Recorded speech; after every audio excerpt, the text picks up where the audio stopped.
I'm Dr. Lena Popovic, and after 30 plus years in medical practice, I realised there's a lot missing from modern medicine. Education is more powerful than medication, and our decisions have more impact than our DNA. For today's Brain Booster, I'm going to give you a clue and see if you can work it out. Here's the clue.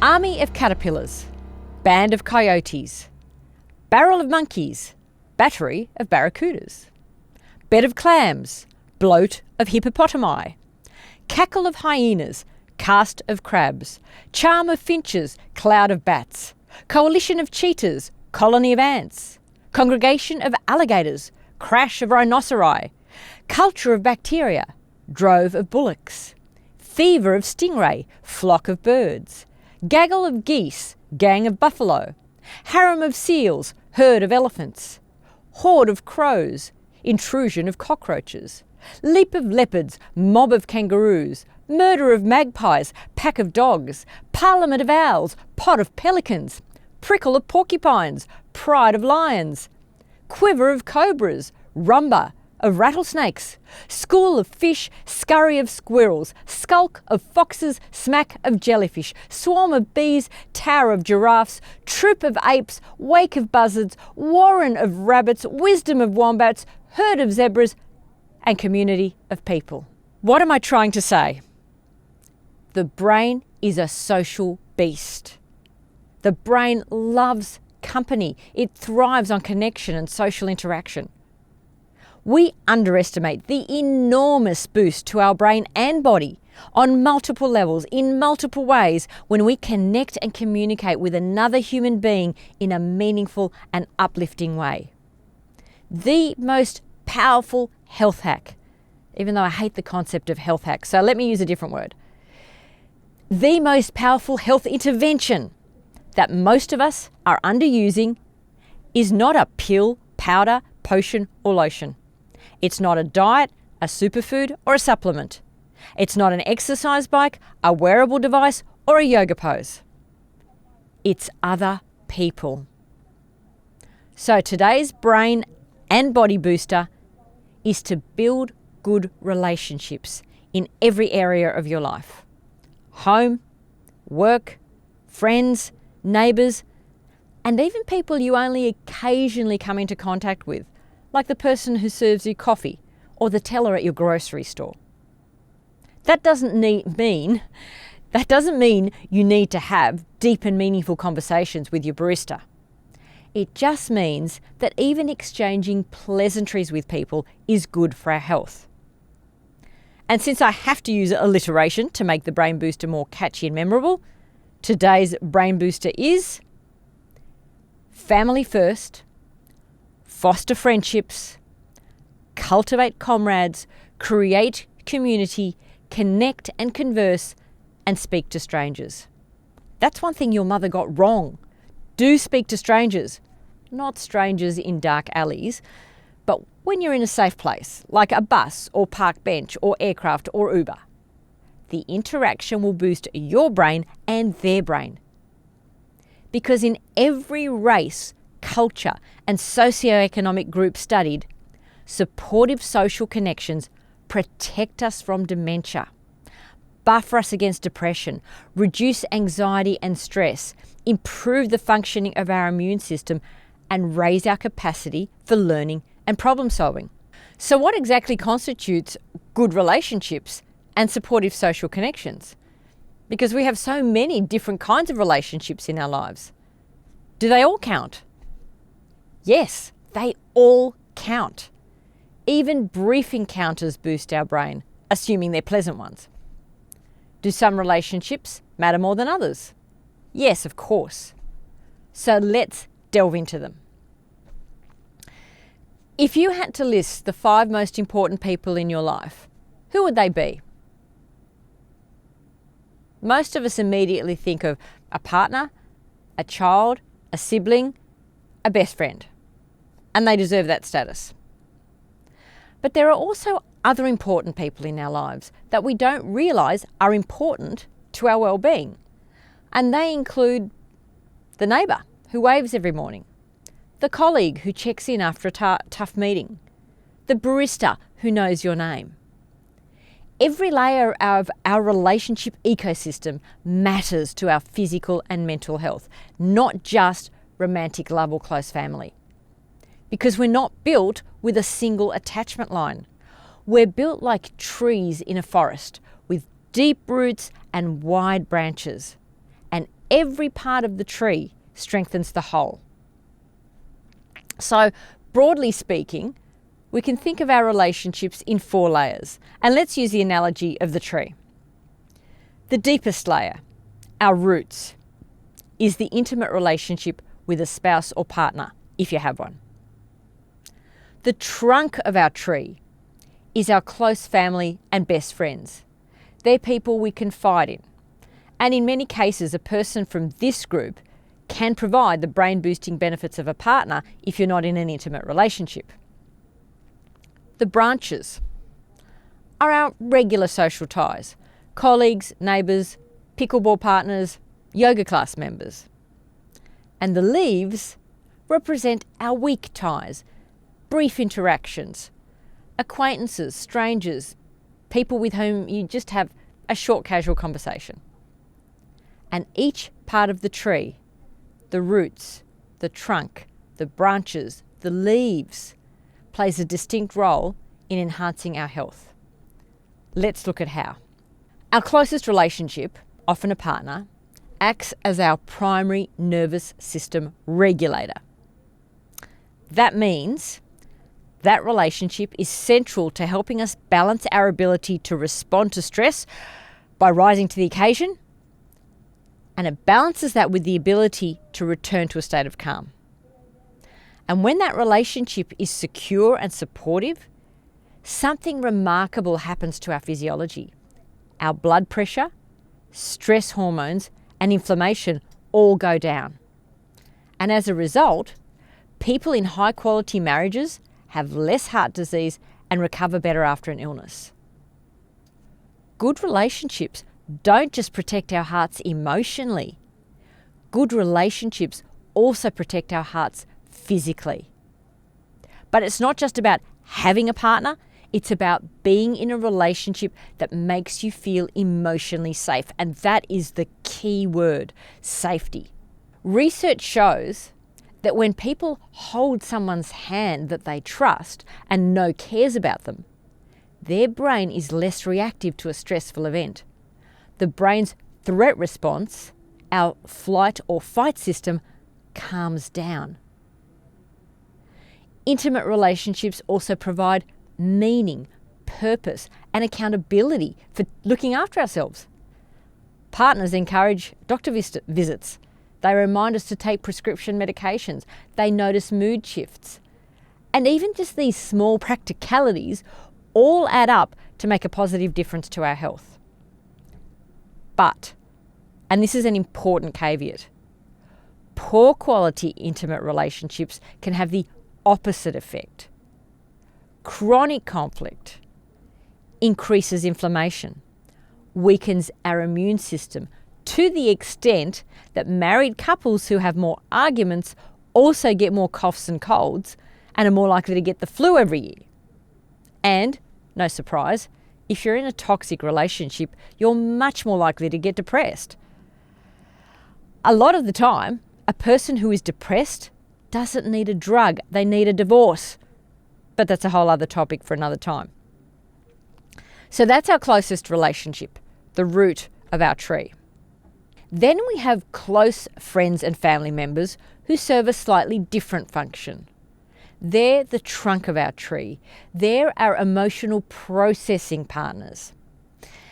And what I mean by emotional processing partner is someone with whom we can safely and openly share our thoughts and feelings to better understand and work through our emotions. So this person serves as a sounding board, where we don't fear judgment and there's no pressure to immediately fix the problem. These people reinforce the health benefits of an intimate partner, and if we don't have an intimate partner, these relationships can compensate. Because these are also relationships in which we can just be ourselves. We can tell the whole story. We can be vulnerable and we can ask for advice. And this kind of emotional disclosure reduces psychological distress and lowers negative rumination. So these people also reduce our risk of dying from any cause and help us recover better after surgery. The other important thing that friendships do is they reinforce our identity. They remind us who we are and what we're capable in times of doubt and distress. They're the person that says, you've got this because I know you. And that's really important in helping us maintain good mental health and resilience. So that's the second layer of our relationships. Then there's a group of people we often underestimate. Neighbours, colleagues, and members of our community. They form the branches of our tree. Now, these aren't our deepest relationships, but they create something known as ambient belonging.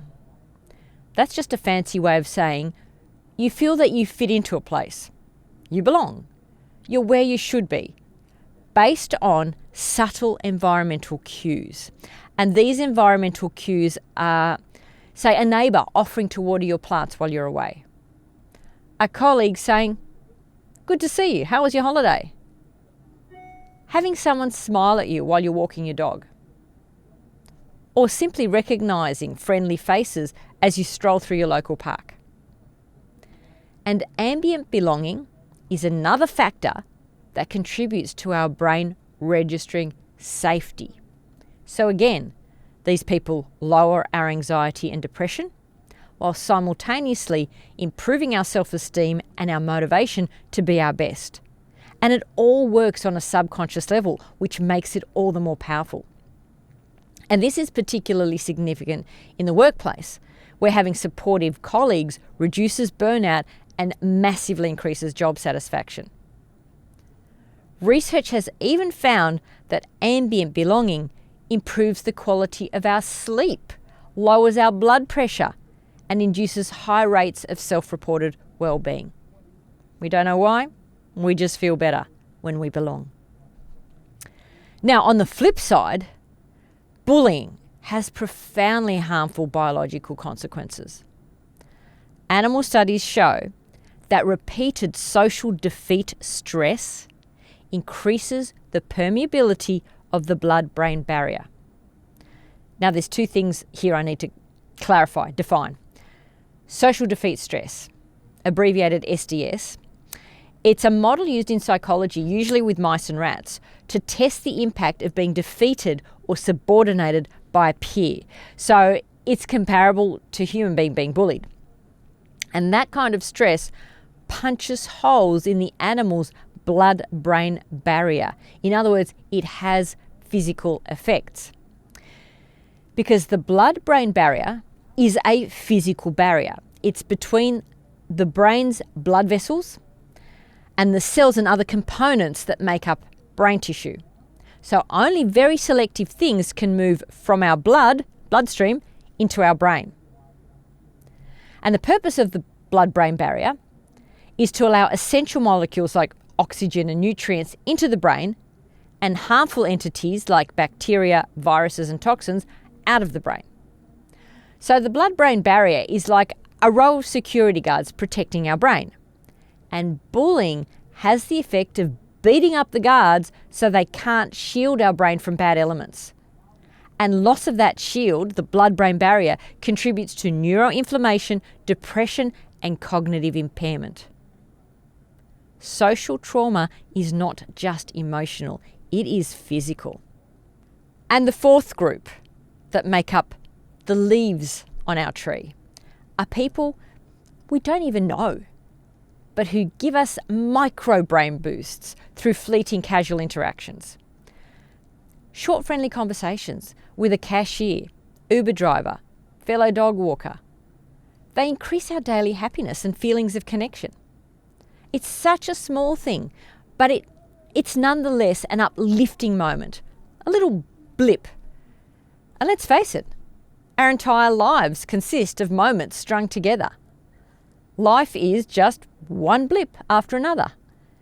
And the more positive blips in our day, the more positive our whole life is. And it becomes a self-perpetuating upward spiral. If someone makes you smile, you're more likely to smile at the next person. So they're more likely to respond to you in a friendly way, which reinforces your good mood, which leads to being more optimistic and energized and productive, which just leads to more and more positivity. It all adds up. Someone doesn't have to be on your emergency contact list to lift your mood and strengthen your immune system. Isn't that great?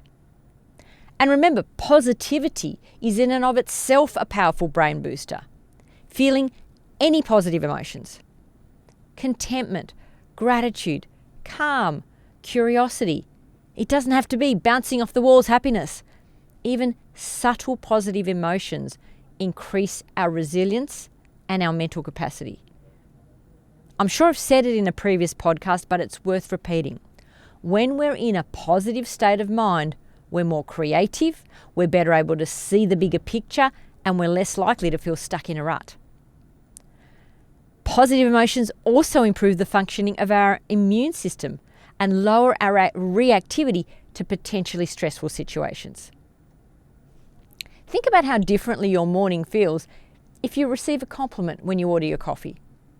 Even something as trivial as, "Oh, that colour you're wearing really suits you." That interaction can shift your emotional trajectory for hours. So even weak ties remind us that we're part of something larger than our immediate circle. And the more those weak ties accumulate, the more they improve our physical and mental health. Strong ties provide depth. They're the roots and the trunk. Weak ties provide breadth. They're the branches and the leaves. Both matter.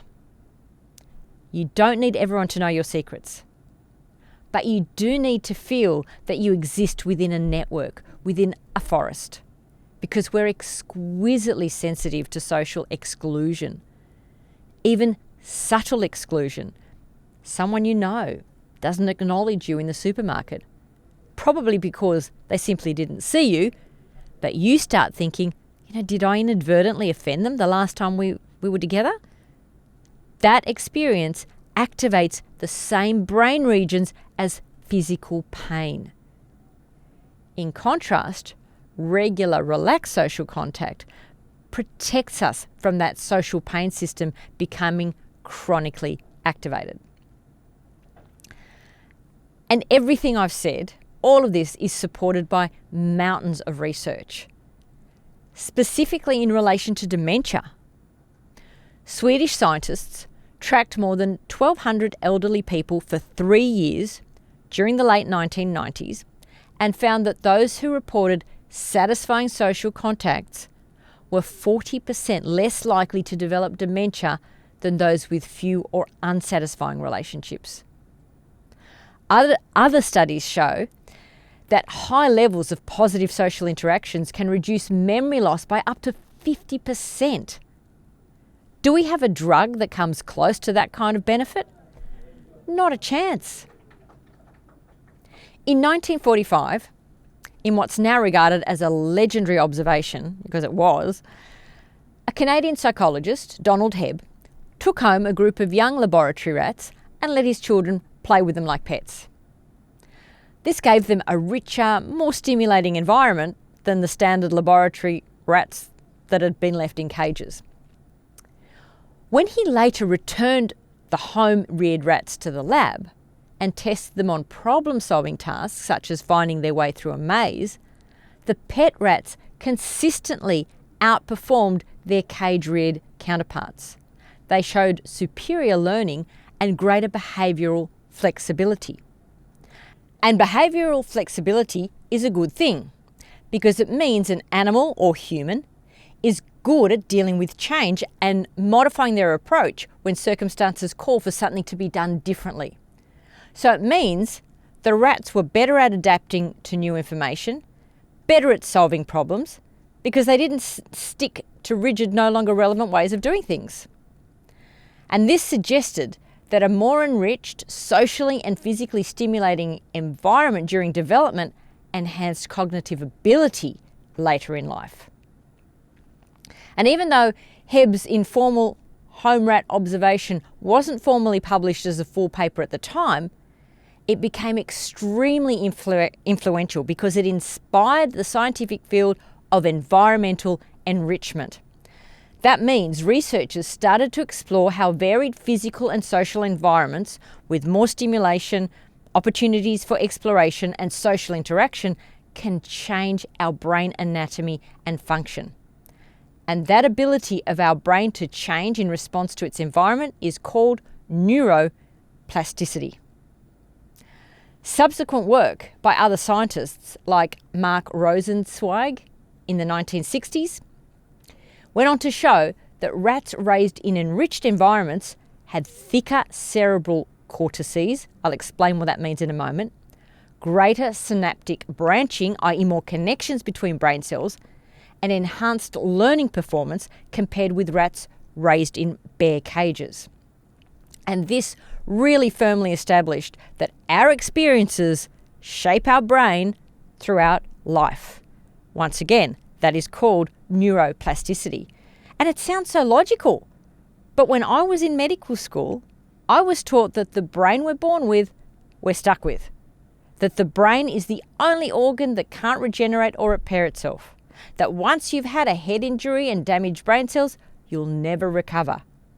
We now know that nothing could be further from the truth.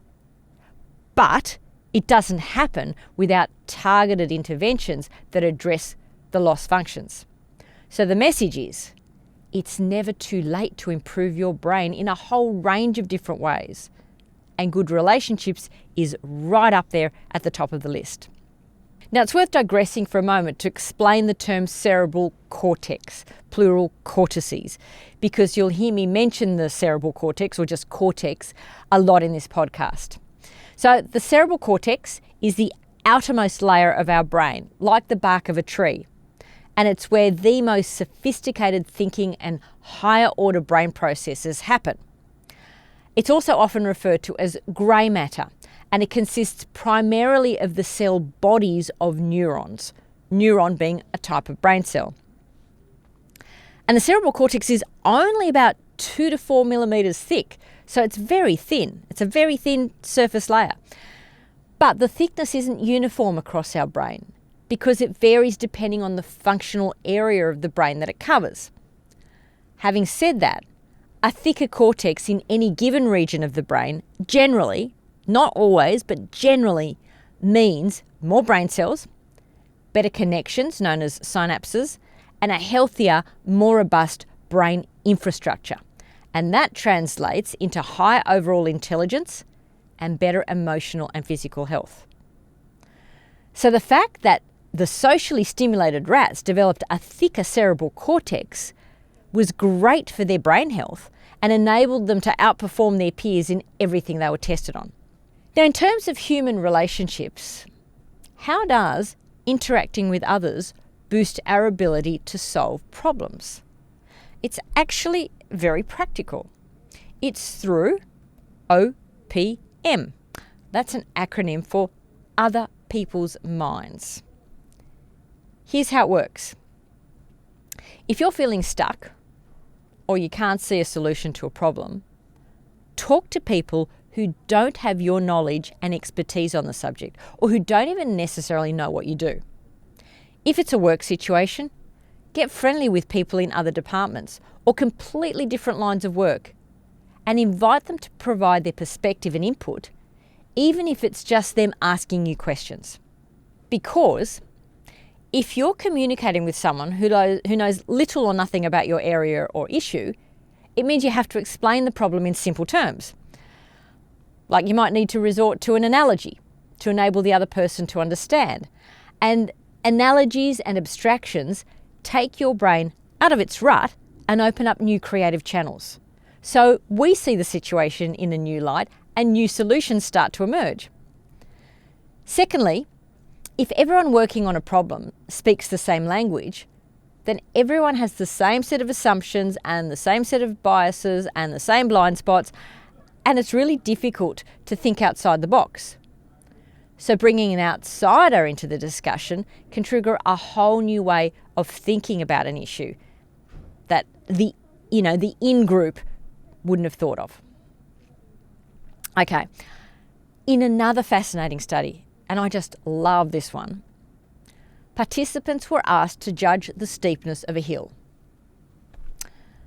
When they looked at the hill while standing on their own, they judged it to be 10 to 20% steeper than when they looked at the hill in the presence of a friend. Now that friend simply stood silently about 1 metre away, that's about 3 feet for my American listeners, and faced in the opposite direction. So the friend did absolutely nothing. But just having someone there made the hill appear less daunting. And here's the even more amazing part. The longer the friend was known to the person, the less steep the hill appeared. Isn't that incredible? What does it show? When we feel supported, it changes our perception of the world around us. We don't see things as they are. We see things in relation to how supported we feel. Having a friend makes life feel less intimidating. And wait for the second part of the study. Another group of people were also asked to judge the steepness of the hill. They were on their own. But before they did so, 1/3 of the participants were asked to think of a significant person in their life whom they cared about. 1/3 were asked to think of a neutral person. And 1/3 were asked to think of someone who had betrayed or hurt them. What do you think happened? The closer a participant felt towards the person they had imagined, the less steep the hill appeared to them. Just knowing you have someone who cares about you and you about them and thinking about them makes whatever you're facing seem less formidable. Fantastic stuff. And I'll provide a link to the study in the show notes so you can read every detail for yourself. Now, I mentioned earlier that frequent social interactions can reduce memory loss and dementia by 50%. How? There are probably 4 main mechanisms. Firstly, and it makes perfect sense, interacting with others provides excellent cognitive stimulation. I just realised that I use the word cognitive a lot, but I haven't explained what it means. So let me do that now. Cognitive means anything related to the process of acquiring knowledge and understanding through our thoughts, experiences, and senses. In other words, cognitive means anything to do with mental processing. So, interacting with others gives our brain a workout. Because socialising requires our brain to engage multiple networks. We have to listen, process information, interpret non-verbal cues like body language and tone, and we need to respond appropriately. We're also exercising our memory because we need to keep track of what's being said. And if it's someone we've known for a while, we need to remember what we already know about them so we're not constantly repeating ourselves and asking the same question. And we take all this for granted, but it's a good mental workout. Secondly, as I've already discussed, having supportive relationships reduces chronic stress, decreases inflammation, and lowers blood pressure. Stress is a major contributor to cognitive decline. Loneliness is associated with high levels of cortisol, the stress hormone, which can damage the hippocampus, which is a brain region crucial for memory. I said, good relationships lower inflammation. This is really important because neuroinflammation is one of the underlying processes driving Alzheimer's and other dementias. And high blood pressure is ranked as one of the top 14 risk factors for dementia. Supportive relationships lower all 3.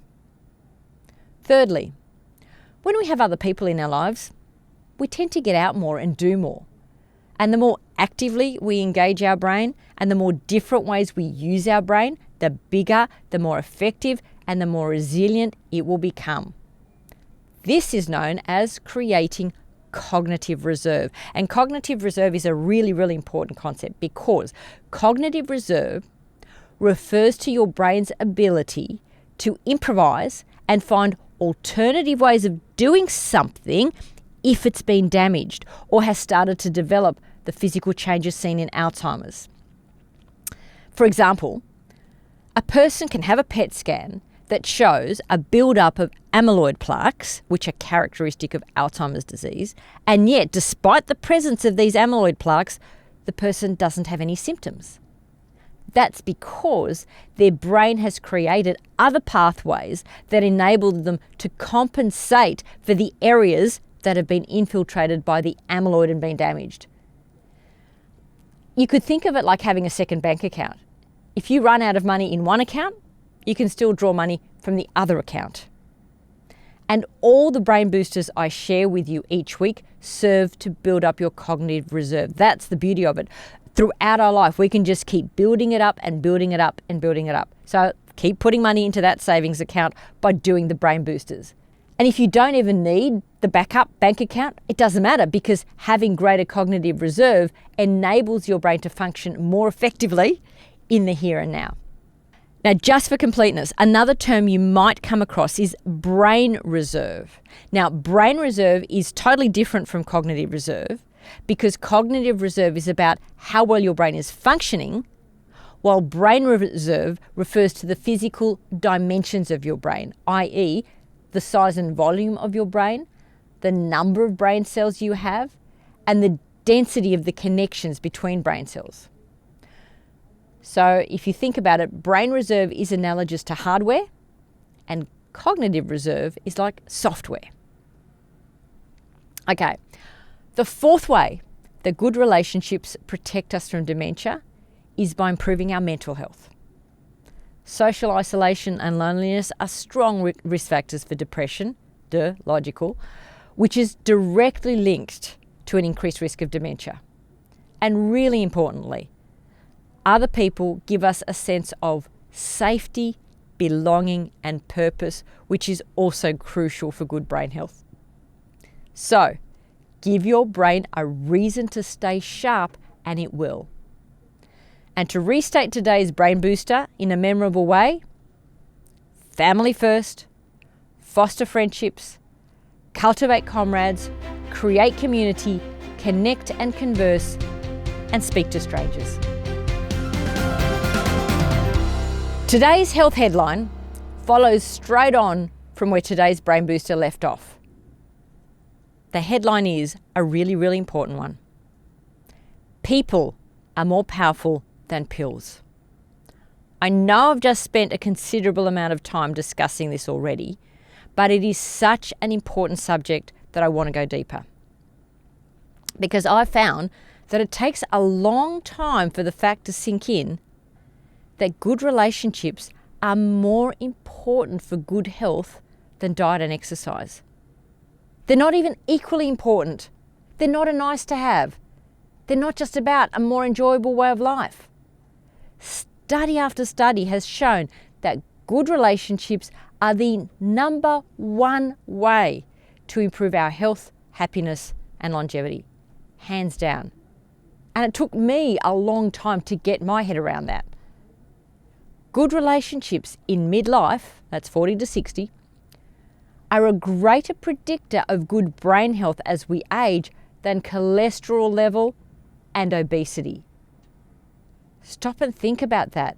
We're obsessed with losing weight and keeping our cholesterol down, and yet we'd improve our health and longevity to a greater extent if we improved the quality and quantity of our relationships than if we lost weight or lowered cholesterol. That's mind-blowing. All those years in medical school, I spent learning about blood tests and medications and surgical procedures, and it turns out the best medical advice I could give you is to spend more quality time with the people you love.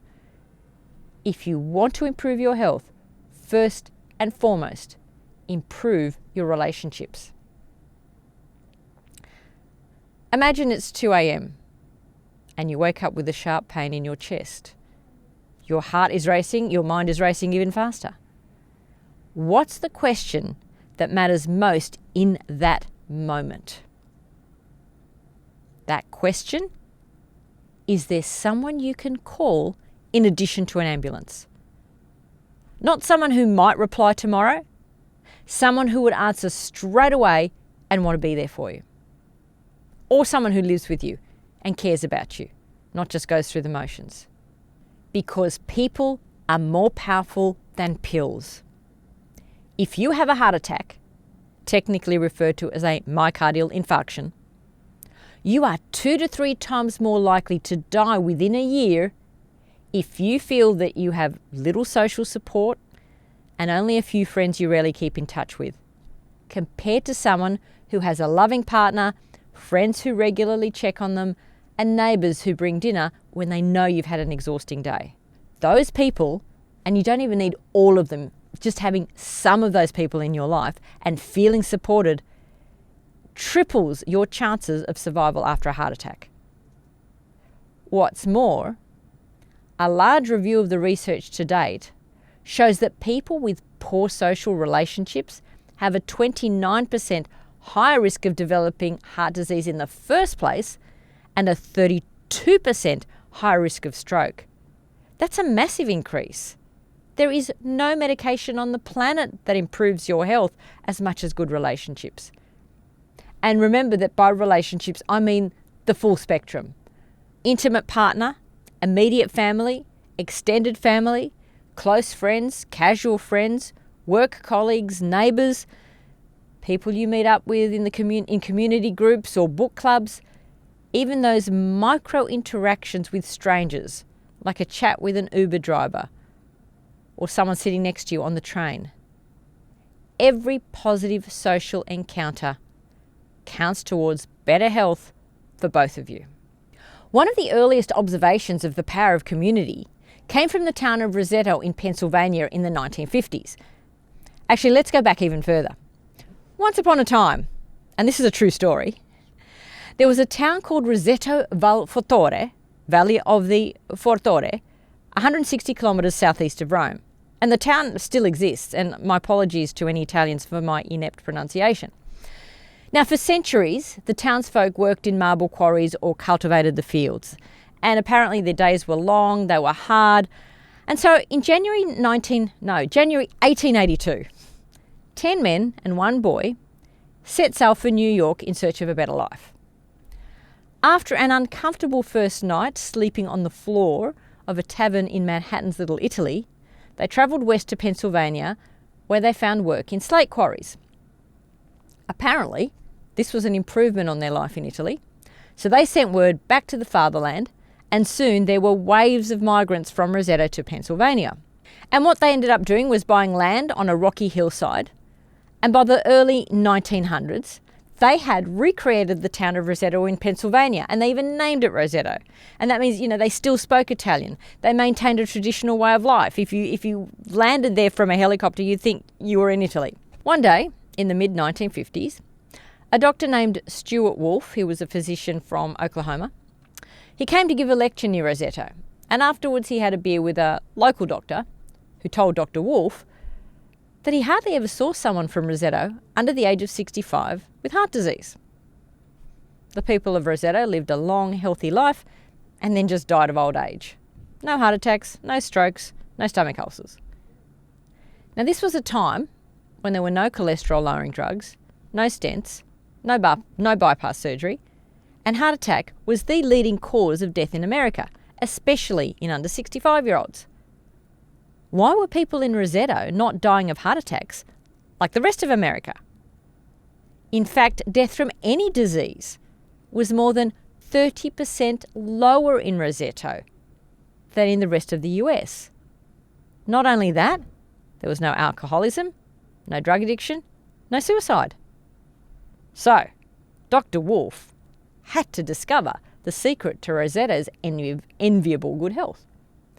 And what he did was he launched a major study of the town's inhabitants and systematically examined everything: their genetics, diet, exercise, cooking methods, soil quality, smoking rates.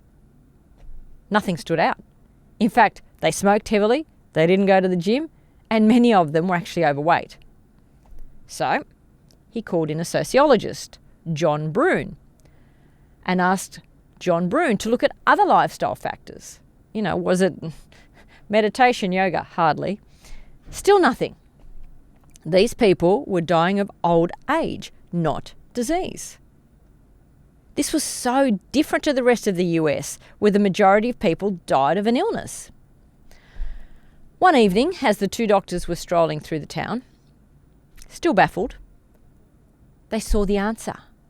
Literally, it was staring them in the face. What do you think they saw? A constant flow of people visiting each other's homes. People stopping to chat in the streets. People sitting on porches laughing. People sharing meals in their yards. 3 generations living under one roof. Grandparents being revered as valuable members of the community.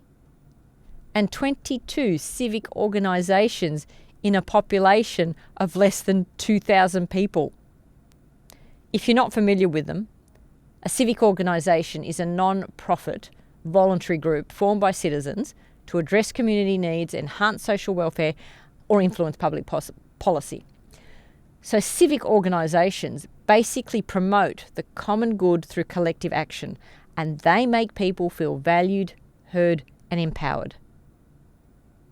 It was an extraordinary discovery. Socialisation is more powerful than medication. People are more powerful than pills. And it was for all those reasons I discussed in the Brain Booster. Plus, there's 2 other things that relationships, good relationships, community, social contact, positive social contact is associated with. And that is, high quality relationships and marriages are linked to higher heart rate variability, known as HRV. What is heart rate variability? HRV is a measure of the tiny variations between consecutive heartbeats. Because if your heart beats, say 60 times a minute, it doesn't beat exactly once per second. It's not a perfect steady rhythm. It might be 0.9 seconds between 2 beats, then 1.1 seconds between another set of beats, and then maybe exactly 1 second between the next set of beats. And it turns out that the greater your heart rate variability, the better your body is able to deal with stress and handle challenges. So it's a real goal for people to have a bigger heart rate variability, a greater heart rate variability, and positive relationships have a positive effect on HRV. Also, feeling connected to someone in a caring way, and especially hugging or holding hands, releases oxytocin. Oxytocin is a hormone produced in the hypothalamus of our brain, and it's often referred to as the cuddle chemical because it promotes bonding, trust, and affection. And oxytocin also protects the cardiovascular system from inflammation and oxidative stress. And what is oxidative stress? Oxidative stress is an imbalance between unstable molecules called free radicals and protective molecules called antioxidants. When free radicals outnumber antioxidants, they damage cells, proteins, and DNA and lead to faster aging and chronic diseases like cancer, diabetes, and Alzheimer's. So the less oxidative stress in our body, the better. And relationships do that as well. So when you add up all those protective factors, it's easier to see why strong social support is more effective than quitting smoking, exercising, or eating a healthy diet. That doesn't mean you can let those other things go. It's just to say that what we typically think of as health habits aren't the only things that affect our health. Or maybe we should start thinking that spending time with friends is our most important health habit. What's missing from modern medicine? What's missing is taking on board the wisdom of His Holiness the 14th Dalai Lama when he said, and I'm paraphrasing a bit here, but the essence of what he said was, humans sacrifice their health for wealth, and then they have to spend their wealth to regain their health. The reason our species survived for this long is because of our interdependence, our ability to cooperate, and our capacity to form deep relationships with each other. We know this intuitively. We know that social connections are fundamental to our health and happiness. But we don't seem to be living that way. Our current culture pushes us, forces us to prioritise work and career advancement and getting a better income and ticking things off our to-do list. And it's at the expense of looking after our health, at the expense of getting enough sleep, exercise, sunshine, good nutrition, and at the expense of our relationships. There are so many pressures constantly pulling at us that maintaining friendships and just being present with our family can take a back seat. And that's evidenced by the fact that more than 40% of marriages in Australia, the US and UK end in divorce. And it's not that work and paying bills isn't important, but paradoxically, we'd actually be more productive at work. We'd get ahead more quickly. We'd be more successful. And we'd handle life stresses more effectively if we spent more time building good relationships, both at work and at home. And here's the other irony. We think that the reason we're working so hard and keeping so busy and not switching off is to improve our quality of life and that of our family. But is it really improving our quality of life? Believing we'll be happy and attain the good life when we achieve our professional and financial goals reminds me of a beautiful Mexican parable that I wrote about in my book, Neuroslimming. And it goes like this. An American investment banker was taking a much-needed holiday in a laid-back coastal Mexican village when a small boat with a lone fisherman docked at the wharf. The boat had several large fresh fish in it, and the investment banker was quite impressed by the quality of the fish. So he asked the Mexican, "How long did it take you to catch them?" The Mexican replied, "Not very long." The banker then asked, "Why don't you stay out longer and catch more fish?" "Because I have enough to support my family's immediate needs," the fisherman replied. The banker then asked, "So what do you do with the rest of your time?" The fisherman answered, "I sleep late. I might fish a little more. I play with my children, take siesta with my wife, and stroll to the village in the evening where I sip wine and play guitar with my amigos. I have a full and happy life, senor." The investment banker scoffed. "Look, I'm an Ivy League MBA. I can help you. You could spend more time fishing, and with the proceeds, buy a bigger boat. And with the proceeds from the bigger boat, you could buy several boats, until eventually you'd have a whole fleet of fishing boats. Then, instead of selling your catch to the middleman, you could sell directly to the processor and in due course open your own cannery.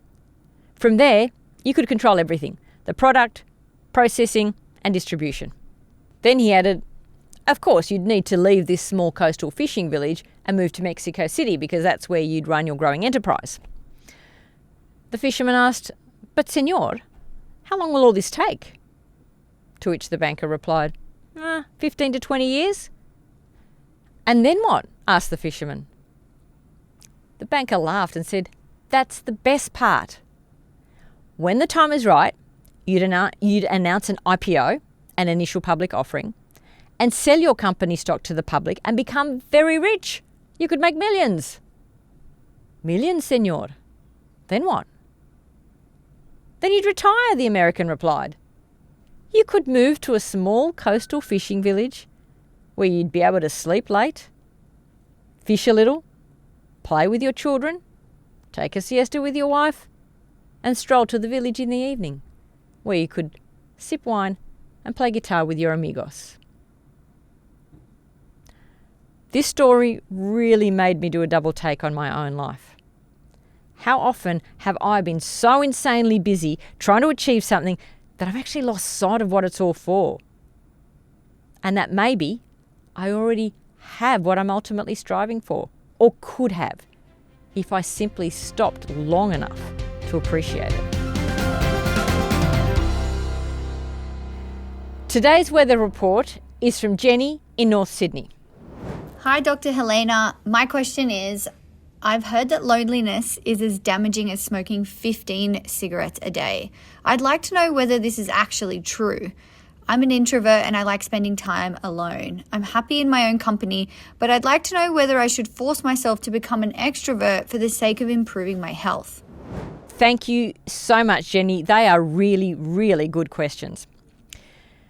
Okay, the statement, loneliness is as damaging as smoking 15 cigarettes a day, it's an interpretation of research that was published in 2010 that looked at people's social relationships and their risk of dying. And what the research did, it was led by Professor of Psychology and Neuroscience Julianne Holt-Lunstad. They combined the results from multiple independent scientific studies so they could create a single, more reliable conclusion. And that's what's known as a meta-analysis. Think of it as a study of studies that averages findings to provide more powerful answers than any single study could alone. And in this meta-analysis, the researchers combined data from 148 studies involving over 300,000 participants, and they found that people with stronger social relationships had about a 50% reduced risk of premature death compared to those with weaker or poorer social connections. And that effect size is comparable to smoking, not exercising, and having a BMI in the obesity range. So the US Surgeon General, Dr. Vivek Murthy, publicly stated that loneliness and social isolation can pose health risks as deadly as smoking up to 15 cigarettes a day.